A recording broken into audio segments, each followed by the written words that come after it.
Well, Mike, it's Lou, another week. it is, and it's a good week, Lou. It's going to be a damn good week because I'm going on vacation.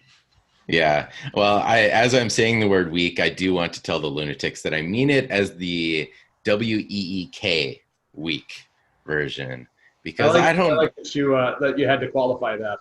a little bit because as we were so happy and we had our outrage free hour last Friday, like it lasted all of about 16 hours For some, for some. I, That's a good I point. only now learned of the outrage that was going on in the world in our 5 minutes of show prep. Yeah, and I spent Sunday, maybe the first time in about 4 months, almost completely not looking at anything. And it was a good day. We might have to do that a little bit more often. Maybe we need to like go 48 hours without consuming any news and then just do a show and see what happens. I essentially am prepared for that because the last news I checked in on was about Friday. So I've been I've been I've been contentedly camping with my family, and then today just getting my work done. And other than a daily press clip that I read that was mostly about the Minnesota legislature, I really was totally unaware of all the other things that are happening in the world, which makes me a happier person. Hey, well, let's try to make some lunatics happy by talking about depressing news. What do you say we start the show? Make it happen.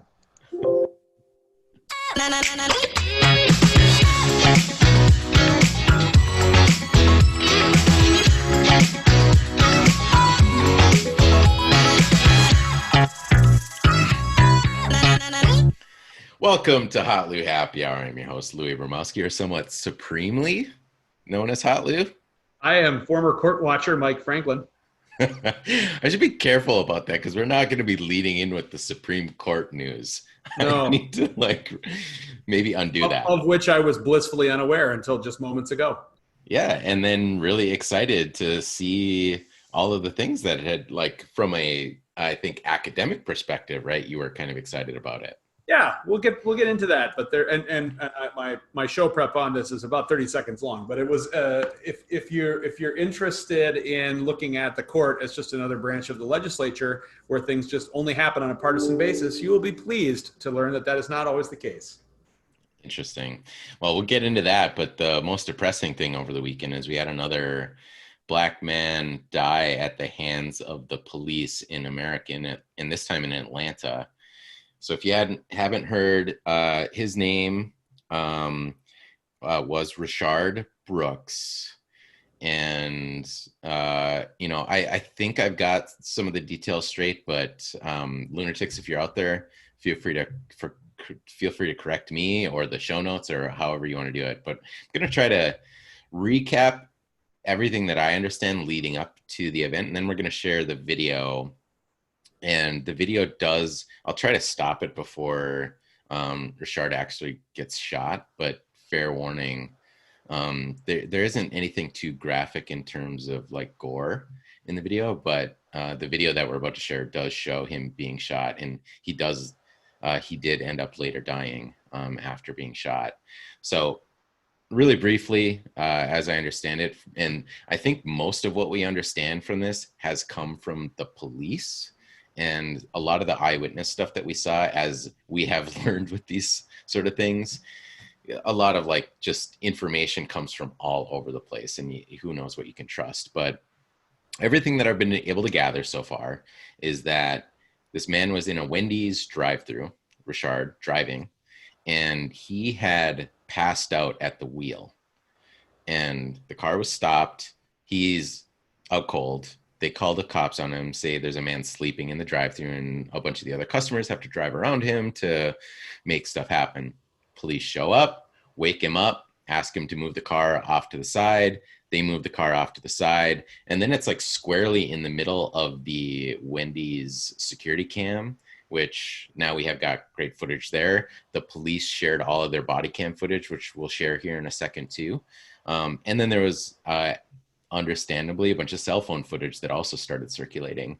The earliest footage, as you might imagine, that did circulate was the cell phone footage. So it came across as pretty one-sided right at the beginning.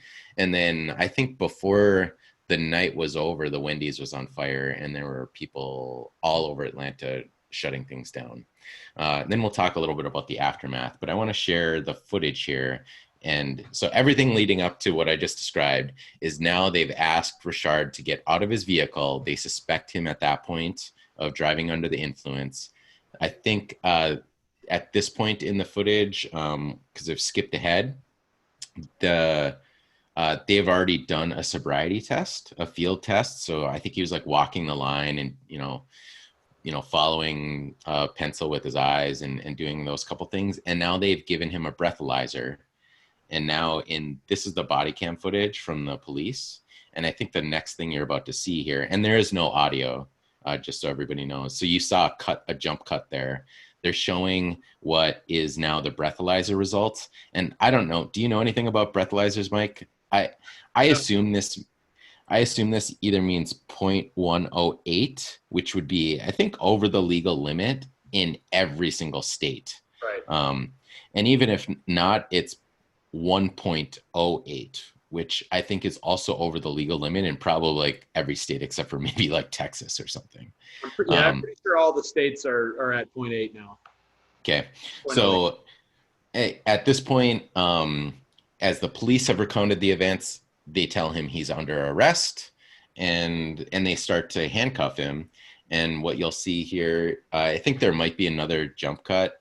And just trying to read his lips as I've watched this a couple times, I think he says like, I'm not drunk, I'm fine, whatever. But he was passed out in his vehicle. And you can see from the timestamp here, it's, and this is like, I think like 40 minutes after the cops have already arrived.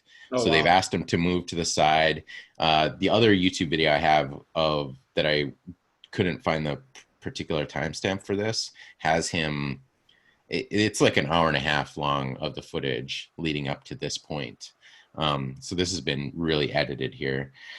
But yeah, I think he says he's fine. There's more conversation. You see another, I don't know if this was a jump cut or if they moved to the other body cam footage, but it seems like everything's reasonable and fine. And it seems like everything's going great.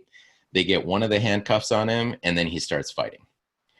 And now he's on the ground and you'll see he does throw a punch at one of the police officers. And you can see now this part right here, this is the taser for this officer. So it looks like they're trying to tase him to subdue him even further because the wrestling that they're doing. And it's probably worth noting that this officer here does have him in a bit of a headlock. In like 1 or 2 seconds, you'll see what really triggers the next, and I shouldn't have probably used that word, the next series of events here that are terrifying. So right there, he has now the taser. Rayshard has grabbed the officer's taser and he's grabbed it and now they're struggling over it. And at this point, right, I think here, he has it all to himself. He's able to actually get up and now you can see he has the taser all by himself now in his hands. So the other officer lost the taser entirely. And now I think it's only another couple of seconds before he escapes from all the grasps and then starts running away. And it's worth noting here too that it's not clear because this is the dash cam footage from the officer's vehicle, but from one of the other cell phone cameras, the second officer has now brought out his taser. He has deployed it and it hit Rayshard and he activated it and it didn't actually subdue him at all. So at this point in the footage, I don't know that the police officers at any point have done any escalation. In fact, I think that they met every single moment of like severe aggressive escalation by Rayshard with probably about equal force to try to just subdue him. I guess you could argue that bringing out the taser was escalating the violence here. But and I don't know what sort of the rules of engagement are for police officers, but that would strike me as a reasonable escalation by the police under the Totally.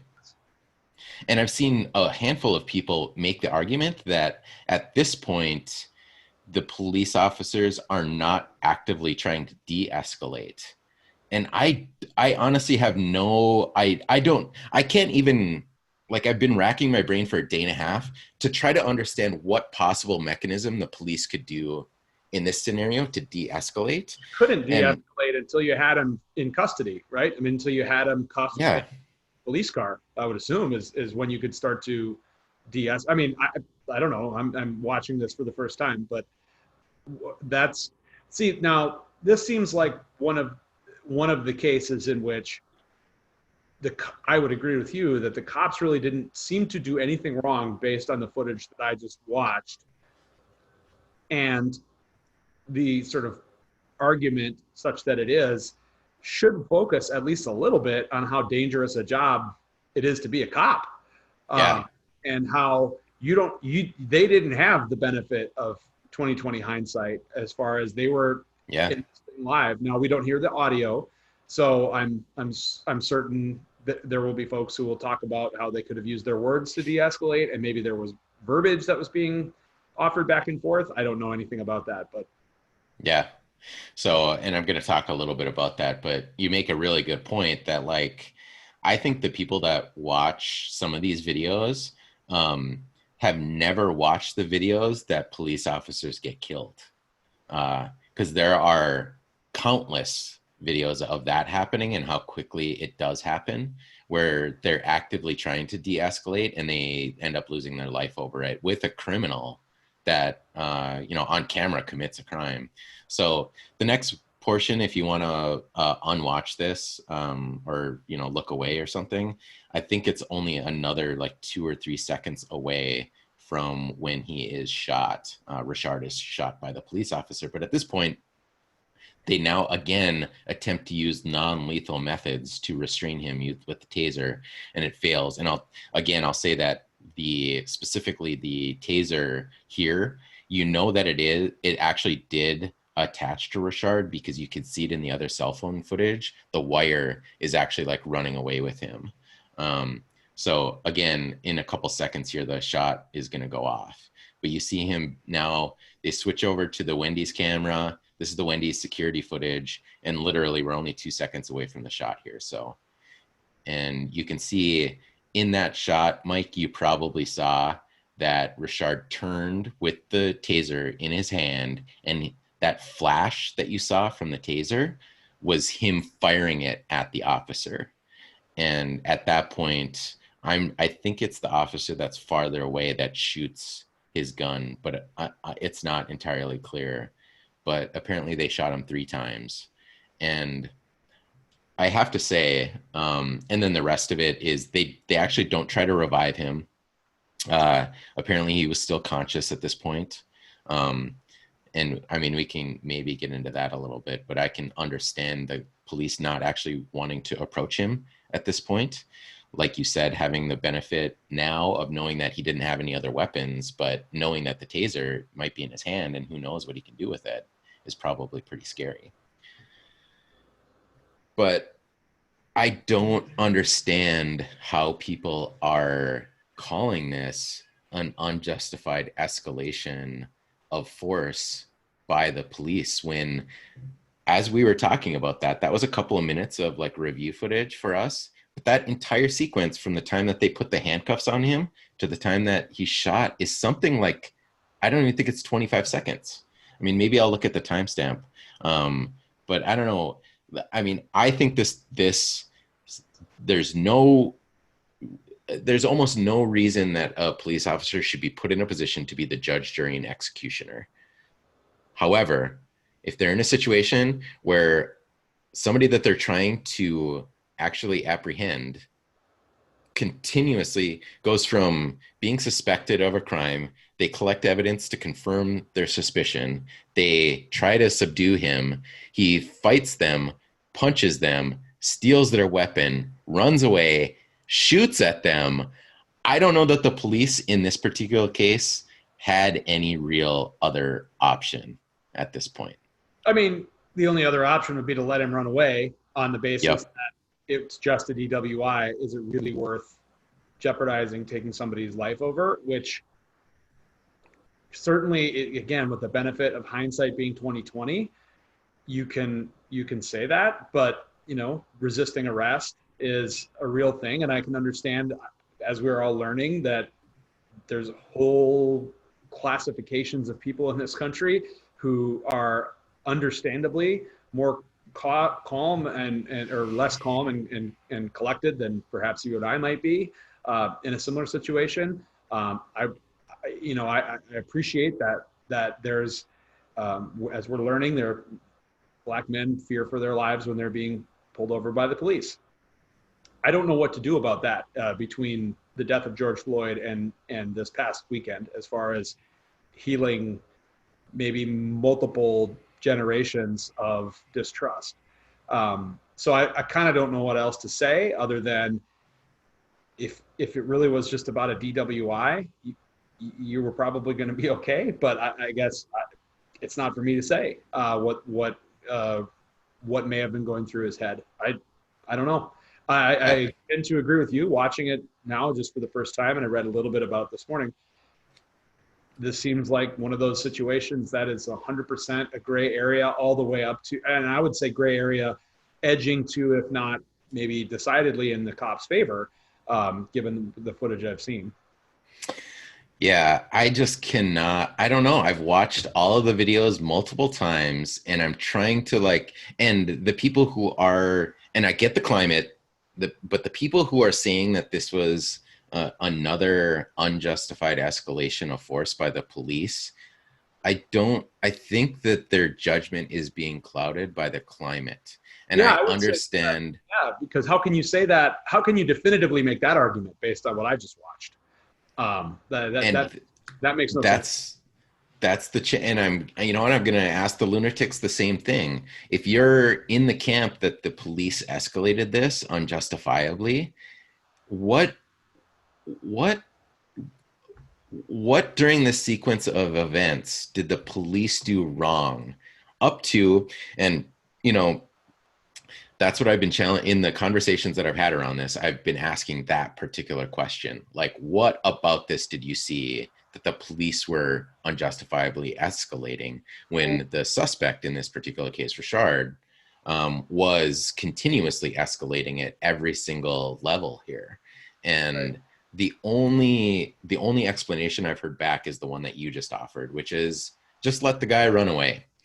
And I'll tell you, I think in this country, it's really interesting to see that in this context, that outside of the actual outcome of this event, I think most people look at driving while intoxicated as a deplorable act, and justifiably so. 10,000 people a year die driving under the influence of alcohol, and some of those are the drivers themselves or innocent victims. And people forget that that doesn't mean that 10,000 lives are destroyed. It also means that the friends and families and maybe coworkers of the people involved in those accidents, also their lives are ruined. And to say nothing of that, accidents that don't result in a fatality, but just which is exactly the next thing I was going to say. So we're talking about like hundreds of thousands of people's lives are destroyed every single year by this kind of act. And under normal circumstances, people would want to shame drunk drivers, and they do it all the time. But in this particular case, and I get that the outcome does change the context a little bit, but I think that we took somebody doing something that is ordinarily deplorable. They got caught in the act, and the police seem to do everything right up until that point. And then the outcome is awful. And it sucks. And short of letting him run away, I don't know what else the police could have done. So lunatics, if you're out there, I'd love to hear your take on what if that's the only thing that the police could have just let him go. We're just going to have to disagree. Well, let me add to that. I don't know anything about these officers, but my suspicion would be that they don't have the agency to make that call. That, their training is to put this person in custody, and or now that when they're being fired upon, maybe they're pretty sure he doesn't have a gun. Maybe they're 80% sure, but now you're I talking will say, one yeah, person. let me say that's a really good point. Sorry, because I should have mentioned this at the beginning that I did get to see part of the other video ahead of this. They did completely pat him down. He is Okay. without other weapons. But I do want to say that if you're being shot at with a taser and you yourself are carrying a gun, the person who shot you with the taser can then take your gun. Sure. So even if he is without a weapon and somehow they didn't find it when they searched him, that doesn't mean that he couldn't get a gun, you know? Well, let's just break it down, parse it a little bit more. I think this story might be a lot different if he didn't turn around and fire the taser. Like that, Right. I don't know if the police would have shot under those circumstances, but if that were what we had watched, then you kind of say, yep, that seems like an unjustifiable shoot to a man who's running away unarmed, or armed only with a taser. But Which we've seen, by the way. We've seen videos of cops shooting a black man running away that's unarmed, but that wasn't the case here. But that wasn't the case. I mean, he was armed. He was not armed maybe with a deadly weapon, but to your point, you're also asking somebody in the space of about a half a second to. I just double checked the entire sequence from the time that they attempt to cuff him to the time that the gun is fired is less than 45 seconds. Yeah. Well, I don't know what to say. It's terrible. The police chief has already been forced to resign over this, which makes zero sense to me. It doesn't. And the officer, by the way, the officer has also been fired that shot the gun, and the other officer is on paid administrative leave. So, and obviously, people are asking for that the officer who shot the gun to be charged with a crime, and. You know, I can't imagine, and I am not the lawyer with Hotlou Happy Hour. Maybe we need to have our resident criminal attorney back on the show, Chris Persky, but I cannot see any sort of charge associated with any sort of murder or even manslaughter behind this that will garner any sort of conviction.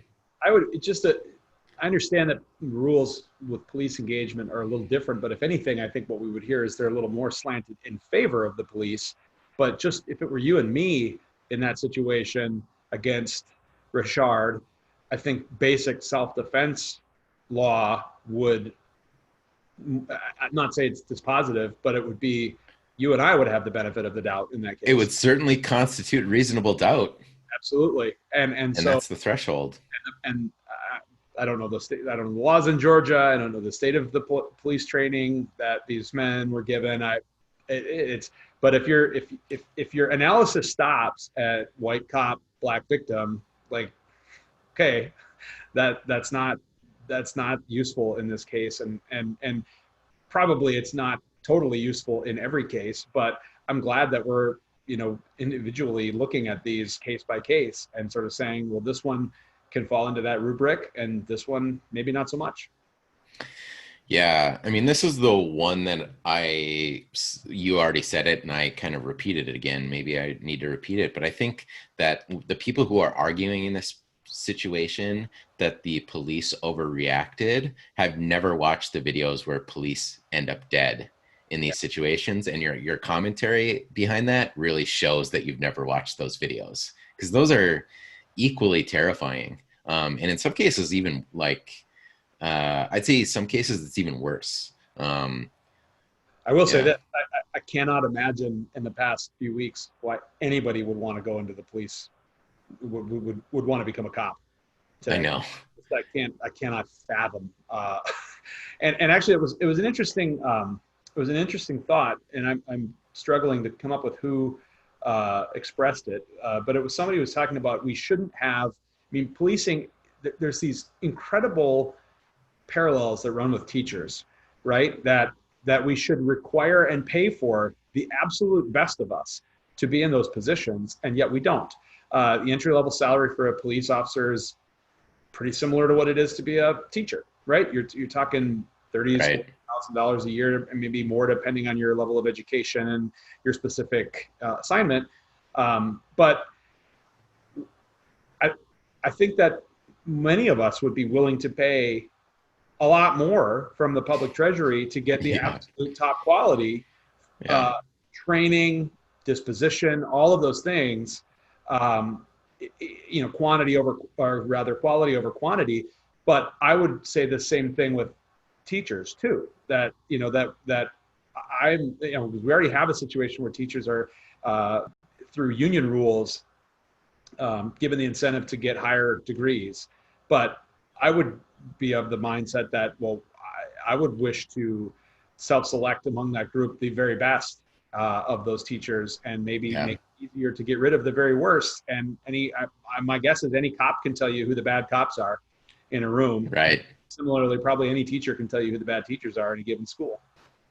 Yeah. Are you saying that the lunatics would be horrified to learn how much of their tax dollars go towards education administration versus teacher salaries? I'm not certainly not agree on this, but I would suspect. They'd be horrified if you knew. It's a huge problem, and it's pretty. Just to put a bow on this, I hope that's not where we're wind up here with cops. Right. In this moment, I had it half on. I was not really listening, so I'm not an authority on this. But the Minnesota House is dealing with this in their special session this week. And one of the bullet points that I was reading along with on my TV screen as it was being presented was a bill that would create several new boards that oversee the police departments, a community policing board and a ethical practices board and stuff. And it's like, have we not learned over the past 100 years that putting in layers of bureaucracy is going to do nothing but make it easier to easier for our politicians to look the other way when something happens? Because the point of those boards ultimately, and I'm not saying this is the intent of the author, but the way these boards are often used is a way for the people with the election certificates to point to somebody else who failed. And at the end of the day, it's you who failed, and it may be your predecessors who failed. But and that's an indirect way of saying it's we who have failed. It's we who should be doing a better job of overseeing our local units of government in this case. This is not a situation where the board of blah, blah, blah failed to do something here. It's that, no, there was, in the Derek Chauvin case, it seems like you had a bad cop. And if anything, all of the boards that exist to make sure that doesn't happen have already failed. So your response really shouldn't be, we need 2 or 3 more layers within and the police department. If anything, you need 4 layers. Yeah, and in fact, I mean, it's one of those layers that has an asymmetric power over protecting that person, which is the police union, which we've talked about. It doesn't matter. We could add 17 more layers, but and as we segue into the next conversation, the fact that qualified immunity exists along with the power of the police unions can protect them. So anyway, lunatics, let's hear you in the comments. Tell me how wrong I am about this, because I don't understand that anybody who's on the side right now that Rayshard Brooks was like, that the police actually let this escalate into unjustified use of force. I just don't know what else the police could have done short of running away, and we'll just have to agree to disagree on that, or allowed Brooks to run away at that point. But let's hear you in the comments. So let's talk about a couple of Supreme Court opinions that came out. Are they, help me out with the nomenclature here? Is what happened over the last 24 hours? Are these rulings, or are they just releasing their opinions, or how do they get classified? Prepped me to talk for. There's sort of one of each. The court. This is how out of practice I am, being an actual trained and licensed attorney. But the principle is gang member. The Supreme Court of the United States does not have to hear any case at all. Right. It can reject any case that comes to it. And so the first step, if you have, in this case, there were 3 lower court cases that were basically like kind of joined up, and all on the subject of qualified immunity. And my guess is they were from different parts of the country, and our friends that we interviewed a couple weeks ago, and maybe we should have them back and tell us all about Yeah, we'd love to hear it. And just to recap this as Mike gets into it, this was the episode. So we interviewed them 2 weeks ago, and they had told us that they would be doing their oral arguments in front of the Supreme Court on this to presumably let the cases be heard. But it was Patrick Giacomo and Aunt Anya Bidwell who joined us for an hour-long discussion, which loyal lunatic Josh Kimber described this as our best episode ever. So just if you Google hotlou happy hour and qualified immunity together, you'll get to the episode and you can recap it to understand this as Mike talks about it a little bit more. And they described some of these cases, including the police officer who shot a 10-year-old boy while trying to kill or put down a dog, who was given qualified immunity by the 11th Circuit. And so those cases were on appeal up to the Supreme Court. And so the argument, the motion that was being made, presumably, was that the court should hear these cases officially and reconsider their ruling from 1982 on qualified immunity. And the court declined. And I could not find before the show, I actually don't even know if they have to release who voted which way. I think you could probably deduce that Clarence Thomas and Sonia Sotomayor were in favor of hearing this case officially, or these cases, I should say, officially, which would mean that they would require briefs to be filed by the lawyers involved and the amici, the friends of the court, who all get to weigh in on such things and then have oral arguments at some point, and then they would come to a decision later on. But none of that's going to happen because the court decided that they're not going to hear the case. And so for now, these things are stop at the appeals court level, which is bound by precedent. So in theory, all these appeals courts will have to find in favor of qualified immunity for the cops because that's the law the Supreme Court has on the books. Yeah, and in case, I guess we buried the lead a little bit in this whole thing, but the qualified immunity, just so everybody who didn't watch the earlier episode, basically means that public officials in this particular, in any scenario, are basically exempt from being civilly sued to be held accountable for their actions while in. Well, it's limited to deprivation of a right Okay. Yep. It's limited to if you cannot sue a police officer. Well, you can. You're just going to wind up. Yeah. Qualified immunity defense. You can for depriving you of your civil rights. Right. And it's kind of bananas on how it works. So there's a little bit of a catch-22 because if there hasn't already been a specific case talking about the very specific action that deprived that person of those rights to the point where there have been exceptions made for, or non-exceptions made for qualified immunity, where it would have qualified if the victim were laying on the ground versus kneeling on the ground. That's how specific these things are. And they're really kind of protected if there isn't some sort of precedent set already. And our friends Patrick and Anya were trying to get the case heard before the Supreme Court. And what came down from the court earlier today was basically saying, no, we're not going to hear the full case. Yep. And if you're thinking to yourself, this is crazy, why doesn't somebody do something about this? There is this whole other branch of government, which again is a vestigial remnant of what it once was. It's called Congress.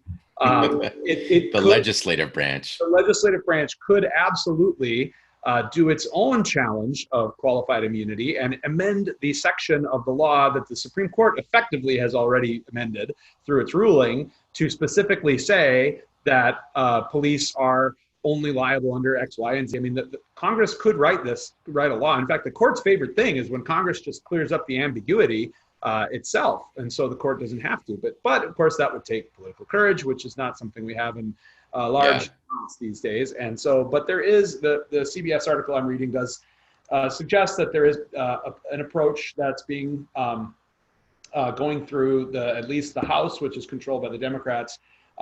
Which would, it looks like to me, it would retain some qualified immunity reforms, and in the Senate, there's some Republicans looking at it, but for the most part, the White House has said this is a non-starter. And so for the lunatics who aren't really familiar, the three branches of government are the executive branch. So that's the president. You've got the legislative branch, that's the House and the Senate that Mike just described. And then you've got the judicial branch. So the judicial branch was specifically the Supreme Court, which is where basically the Supreme Court potentially would rule on something like this to overturn it. And as Mike mentioned, the three branches of government are to create these situations where you can undo the mistakes by the other side. So I think what you were leading into was another part of this, but I had to just mention that if it fails on the judicial side, the legislative side is the extrajudicial side. You just wanted to get in that word. I had to. Yeah, well, it's worthy of another episode if people are interested in kind of how government is supposed to work versus how it was designed. But the whole thing was not designed to be efficient, which is a good thing for many of us who don't much care for your power being too accumulated in too few people. For example, those who have a monopoly on violence. That's generally speaking a bad thing, as we've discussed for weeks now on this show. Yeah. And so, but that said, it's been a long-standing criticism of mine, and I have my theories as to why it is, that Congress has more or less abandoned its primary role, which is why, for example, like if you challenged me to go watch the John Oliver dealing with policing last week or a week and a half ago on this week tonight, and but it was, I don't want to say this, I had a lot of thoughts on it. I thought it was actually not all that well done, mostly ahistoric, and he seemed destined to want to drive an ideological point by lining up the president with certain moods at the time, which can be useful, but it's also like missing the whole point that we don't have a king in this country that just gets to do what he wants. Congress, and this is going to come back to haunt Joe Biden, that Congress, back when it was viable, had a major say in what the laws were, because that's its job. Yeah. Joe Biden was the chief author of the 1994 crime bill, and was mentioned in the John Oliver thing. I mean, to Oliver's credit, but it was such things these days, I mean, are very rarely done. Is there major legislation that's done, or even minor legislation that doesn't get confused through the political process? So anyway, you're right. We could do a whole episode on the fact that like passing any sort of law through the legislative branch is going to hit about 18 different compromises before it even reaches the executive branch's desk. And even if it reaches that spot, it might not go through because it might get vetoed. Right. Which is the way it should be. Yeah. Just not where it starts and not as it was designed hundreds of years ago. That is the way it was designed. I mean, it was designed to be very, very difficult to pass a bill and have a law. Now, it was also not contemplated in 1789 that you'd have a federal government dealing with things like police departments, because that was purely a state role, and which is a nice little segue to this next Supreme Court case. Which I did not know about, because again, the aforementioned job. And you've disabled my screen sharing. You just can't handle. Just can't handle me with any kind of power. I think we need a sounder for when that happens. We need a hotlou Supreme Court. We do. We need a legislative. No, we need a judicial branch, because the extrajudicial branch is already existing. Judicial branch. So, oops, this is the wrong screen. Now I can't even share my own damn screen. Do that one. Is this gonna work for me? I'm seeing Boston or Bostock versus. Okay, well, this is a 2-screen fail on my part. Okay, so that's good. That's what I wanted to share. I did it right. So I didn't know about this, and my reading on this is basically limited to this Vox article, but I will take a look at it because Lou made the comment like you should look at this case that came down that said that the that federal law now you can actually same-sex couples are protected under anti-discrimination laws. And I said, well, that's not a surprise. I mean, it actually would be a surprise to me based on the fact that other than race and gender, these, and this actually is important because I think I used that word, race and gender, those laws were left to the states. That the civil rights laws in the 60s, largely, I'm not sure that sort of all the full legislative history of all these, but that, essentially until the 1960s, it was not a federal crime or the federal government had no say in who discriminated against whom, as long as it wasn't on the basis of a fundamental civil right like voting, and that even had obviously its own horrific past. So our Yeah, civil because I think my comment here that I've seen expressed a handful of other places is like, I wasn't aware that this wasn't already supported. I thought it was already against the law to discriminate based on these sort of things. So you would be correct if you were yeah, in Minnesota, because in right. Minnesota, states have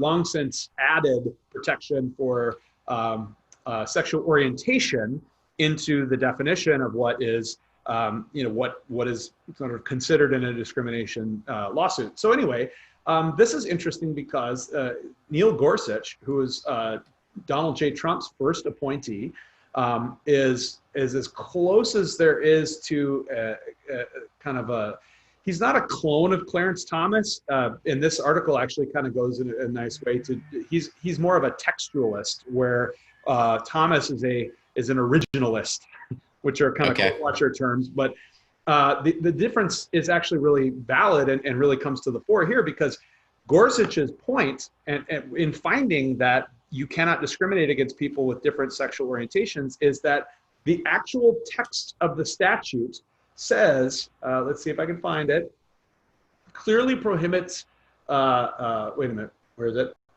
Damn it, I was so right about this. Oh, on the basis of sex.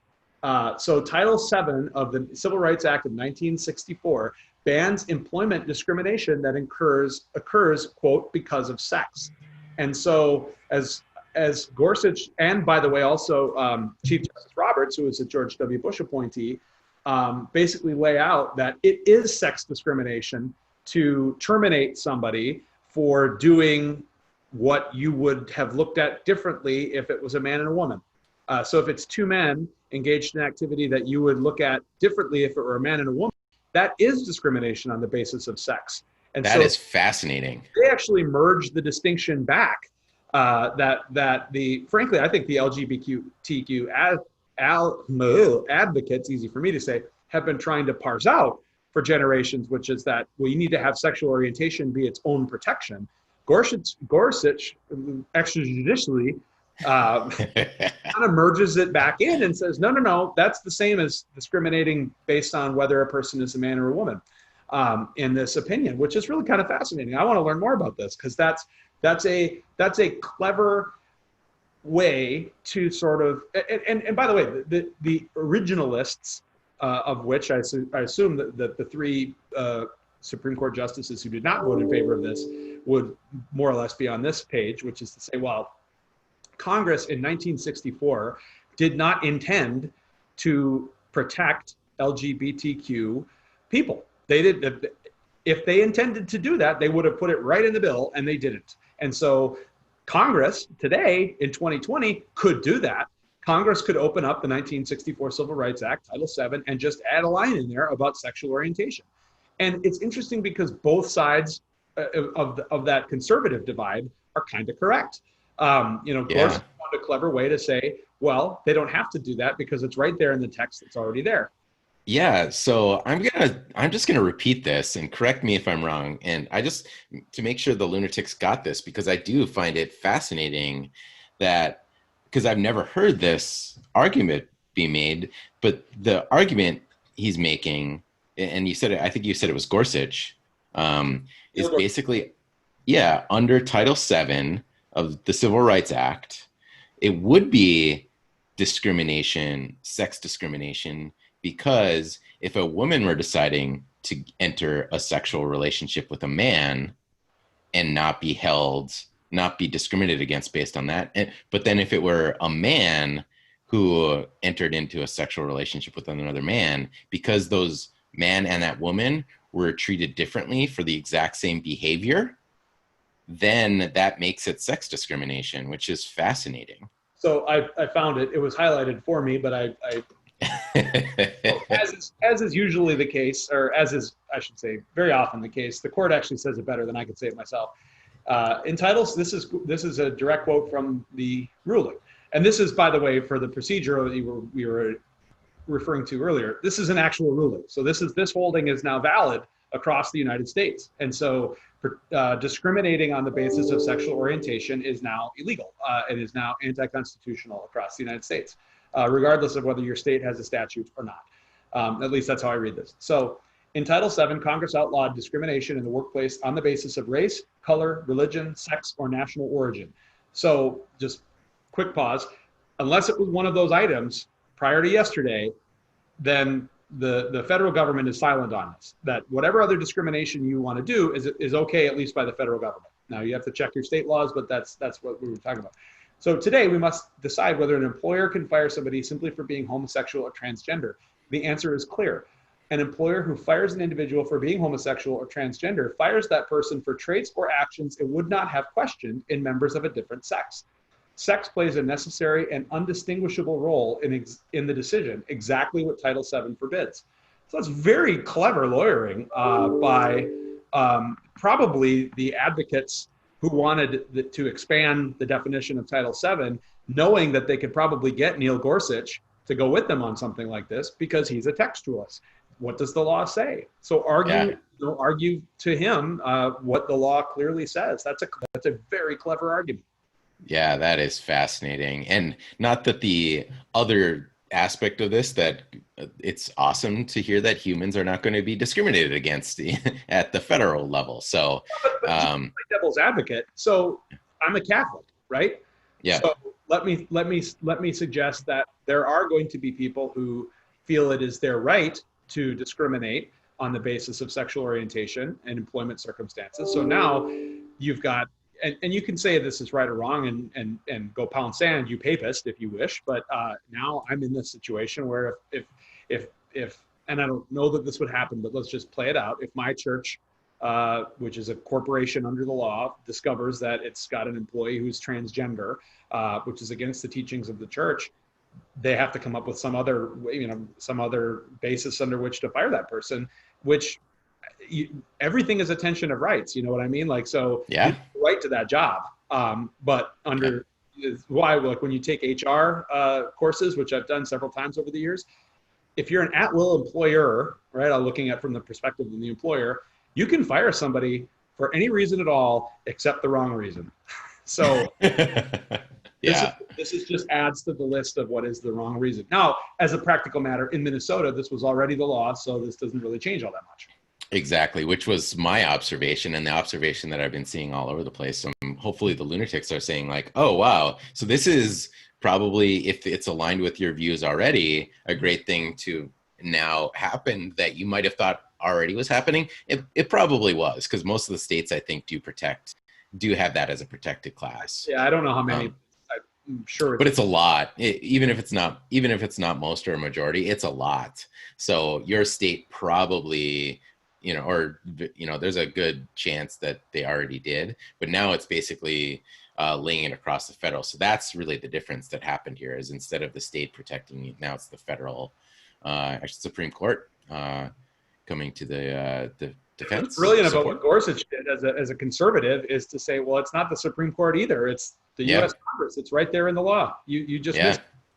Yeah, that's fascinating. Awesome. Well, I think we're going to wrap up. But like I said earlier in the show, I'd love to hear people's comments on the Brooks situation, and love to hear your thoughts on the Supreme Court news that came out today, as we kind of wrap up another edition of the hotlou News Network that we've been trying to resist. That is now 99% converted from Mogwai to Gremlin. Yeah, I don't know how you're going to feed this baby after midnight anymore. It already got fed for the last 6 weeks, and the conversion is complete. Now I expect something to happen on Thursday where like they pour a whole bucket of water on top of this. The good news for the lunatics is on Thursday, I'll be on vacation. So you will have Hot Lou's opinion and a bat.